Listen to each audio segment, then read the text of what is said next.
여러분은 간섭을 받으면 어떤 마음이 생깁니까? 좋으십니까? 누가 나를 간섭하면요. 아니요. 네, 별로 안 좋죠. 음, 간섭받는 것이 좋은 사람은 아마 많지 않을 것입니다. 간섭은 내 마음대로 하지 못하게 하는 것이니 보통은 싫습니다. 그런데 성도 여러분, 그렇다면 간섭하지 않고 내버려 두는 것이 은혜입니까? 그것도 아니에요. 그것도 아니고. 그러면 어떻게 해야 되죠?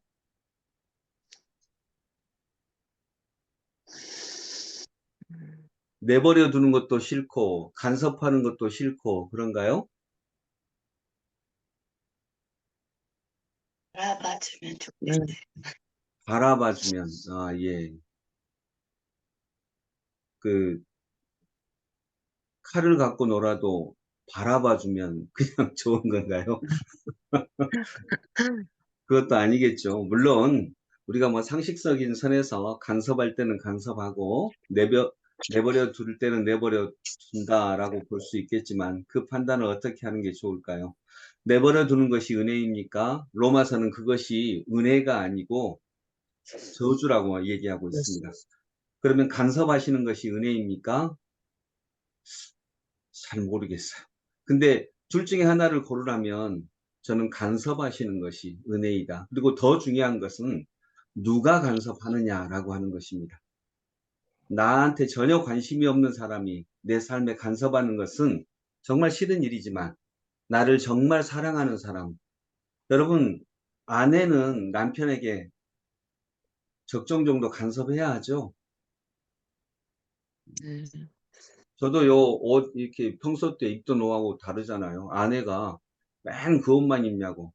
그래가지고 간섭을 받아서 제가 또 이렇게 하는 거 아니겠습니까? 여러분, 그런데 그 간섭하시는 분이 하나님이시라면 그 간섭은 우리가 영접해야 되는 것입니다. 영접은 기쁜 마음으로 받아들이는 거죠. 타락한 세상을 내버려 두시는 것이 오히려 심판입니다. 은혜는 간섭하셔서 고치시고, 고치시고, 우리와 함께 동행해 가는 것입니다. 그런데 오늘 예레미야를 통해 하나님은 이스라엘을 지켜보시겠다, 이렇게 얘기하십니다. 아까 12절 말씀에 살구나무 가지를 보고 있습니다. 이렇게 네가 뭐 보니? 라고 하나님이 물으셔서 예레미야가 내가 살구나무 가지를 보고 있습니다. 주님께서 나에게 말씀하셨다. 네가 바로 보았다. 내가 한 말이 그대로 이루어지는 것을 내가 지켜보고 있다. 이제 하나님이 간섭하지 않고 지켜보시겠다고 말씀하십니다. 이건 내버려 두시겠다는 것입니다. 북쪽에서부터 아시리아가 와서 북쪽에서부터 이스라엘에게 재난의 물이 흘러내려도 내가 간섭하지 않고 그냥 지켜보겠다라고 하는 것입니다. 여러분, 이것은 심판입니다. 하나님께서 이스라엘을 심판하시기로 아주 결정하셨다. 이제 돌이킬 수 없다라고 하는 확정적인 심판을 얘기하시는 것이 오늘 본문입니다. 그것을 두 번의 환상을 통해서 말씀하십니다. 두 환상을 통해 하나님께서 이스라엘을 심판하시기로 결정하신 것을 알려주십니다. 하나님께서 예레미야에게 무엇을 보고 있느냐라고 물으십니다. 그러니까 뭘 보고 있다고 했죠? 예, 살구나무를 보고 있다라고 얘기합니다. 살구나무는 이스라엘 말로 샤케드입니다. 하나님은 살구나무를 보고 있다는 예레미야의 말에 하나님의 말씀이 반드시 이루어지는 것을 지켜보시겠다 하십니다. 지켜본다는 말은 이스라엘 말이 쇼케드입니다. 그러니까 살구나무는 샤케드고 지켜보겠다라고 하는 말은 쇼케드입니다. 이 비싼 어휘를 통해서 우리들에게 알려주신 것입니다. 이제 하나님이 그러니까 살구나무를 너는 보고 있느냐? 이게 살구나무가 샤케드이기 때문에 나는 쇼케드 하겠다. 이제는 그냥 지켜보겠다라고 하는 것입니다. 하나님은 이제 간섭하지 않으십니다. 지켜보겠다고 하십니다. 심판입니다. 둘째는 북쪽에 끓는 가마솥 환상입니다. 북쪽에 있던 나라 아수르로부터 재앙이 흘러넘쳐 모든 백성에게 내린다라고 하는 뜻입니다. 여러분, 온 세상이 하나님을 버린 노아의 때 하나님은 노아에게 방주를 만들라고 간섭하십니다. 노아는 여전히 의로운 사람인데 왜 노아에게 일을 시키시고 간섭하십니까? 노아가 예언자이기 때문입니다.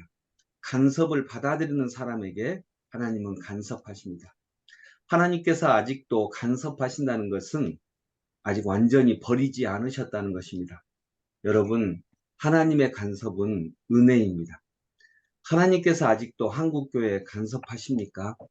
아니면 이제는 아예 간섭하지 않으십니까? 나 자신은 어떠십니까? 나에게 간섭하십니까?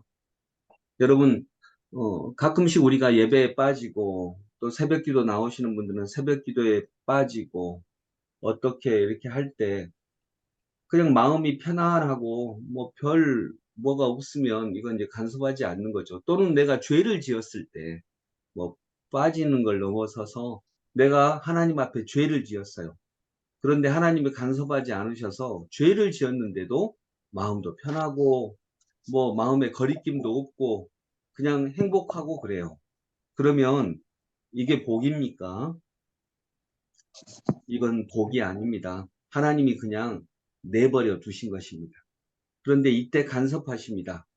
왠지 마음이 불편하고 힘들고 아 내가 오늘도 죄를 지었구나라고 자꾸 마음이 힘들고 회개가 일어나고 다음에는 이렇게 하지 말아야 되겠다라고 하는 마음이 들 때 하나님은 그렇게 간섭하시는 것입니다. 오늘도 하나님의 간섭을 받고 계십니까? 아니면 나 하고 싶은 대로 하십니까? 하나님의 간섭 아래 거하는 오늘 하루가 되기를 원합니다. 이스라엘 백성은 이제 하나님이 간섭하지 않기로 하십니다. 그리고 예레미야를 보내셔서 아주 강한 말로 이스라엘을 질책하십니다.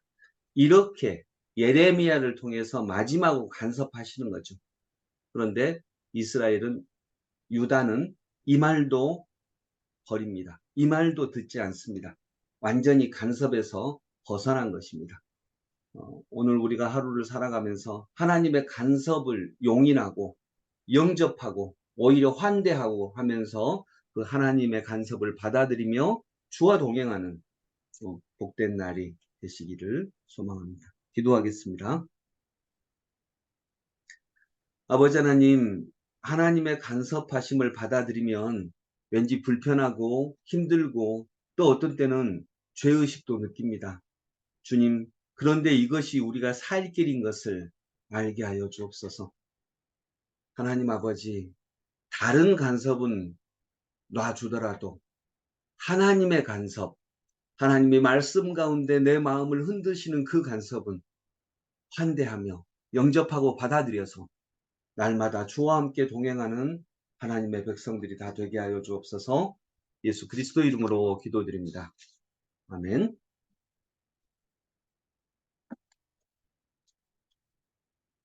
찬송가 348장, 찬송가 348장 마귀들과 싸울지라 찬양드립니다.